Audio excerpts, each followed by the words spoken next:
Hey there, I'm Simon Spalding and welcome to Simon's Cinema.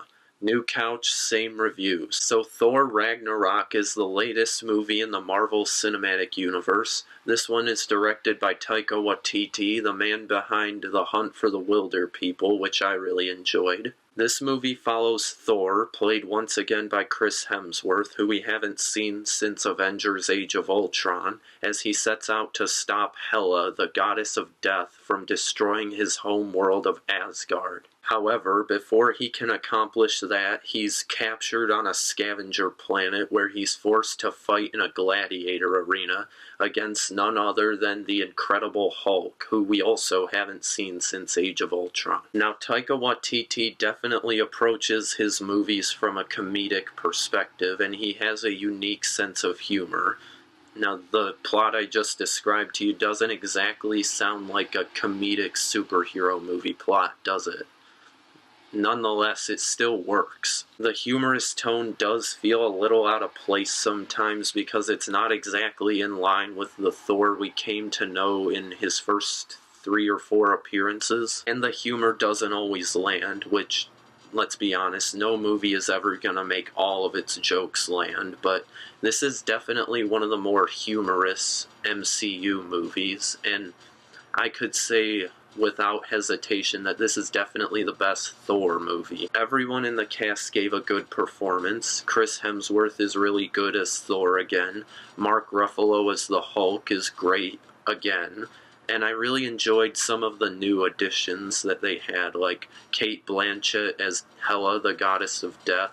Tessa Thompson was really good in this movie, and Jeff Goldblum, I really enjoyed his character, even if he is kinda the personification of who we think Jeff Goldblum is. Some other things that I really liked about this movie is how they developed Thor as a character, because how they did it was they basically stripped him of everything you associate with Thor. His hammer, gone. His flowing blonde locks, gone. His Shakespearean manner of speech, pretty much totally gone. And the most welcome subtraction is Natalie Portman. I'm not hating on Natalie Portman because I think she is a really good actress because she's been good in a lot of things. But in the first 2 Thor movies, she was a completely needless love interest. Honestly, who wants to see Thor walking around in the desert with Natalie Portman?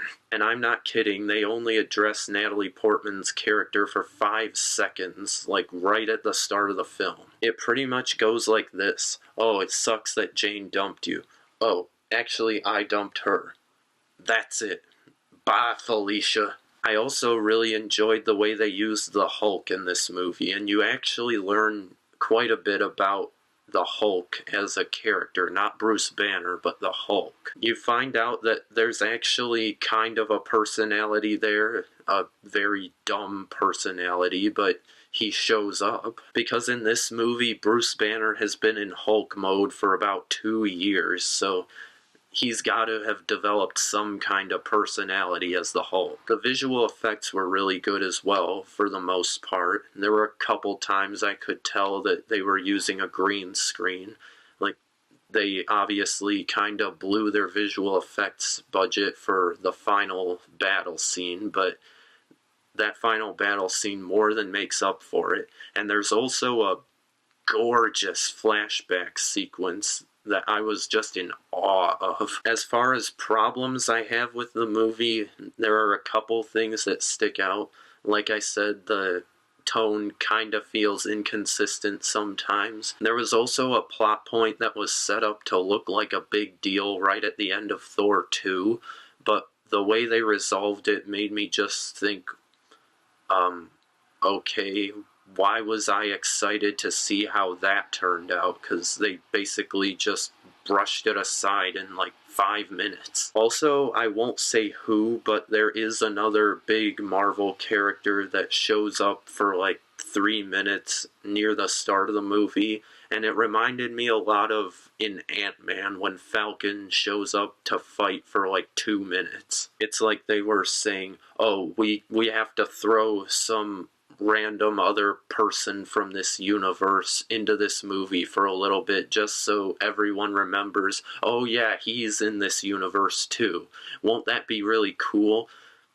Not really. And the movie would work better as a whole if you didn't put him in. I mean, they at least give this character a little bit more of a reason to actually be there, but the reason doesn't extend beyond 3 minutes worth of the movie. Other than that, the problems that I have with this movie are kinda nitpicky. Like, I didn't fully understand a couple characters' motivations, but everyone's set up pretty well, and the movie is so entertaining that I didn't really care a lot about some more nitpicky stuff. So in the end, Thor Ragnarok was another really enjoyable ride in the MCU. As far as the 3 MCU movies that were released this year, I think I liked Guardians of the Galaxy 2 the most. And I think I liked Thor Ragnarok just a little bit more than Spider-Man Homecoming. Not that I didn't like Spider-Man Homecoming, that's a good movie as well, but Marvel's just made so many good movies at this point that it's hard to even really rank all the movies in one specific order. And as far as the people who are saying that this is the best Marvel movie, I don't agree with that. It's not really even in my top 5, but it's still a good movie. So with all that said, I'm gonna give Thor Ragnarok a 8.1 out of 10. So that's it for this review. Be sure to give it a thumbs up if you enjoyed it, subscribe to my channel to see more videos like it, and tell me your thoughts in the comments section if you've seen Thor Ragnarok, or tell me what's your favorite MCU movie.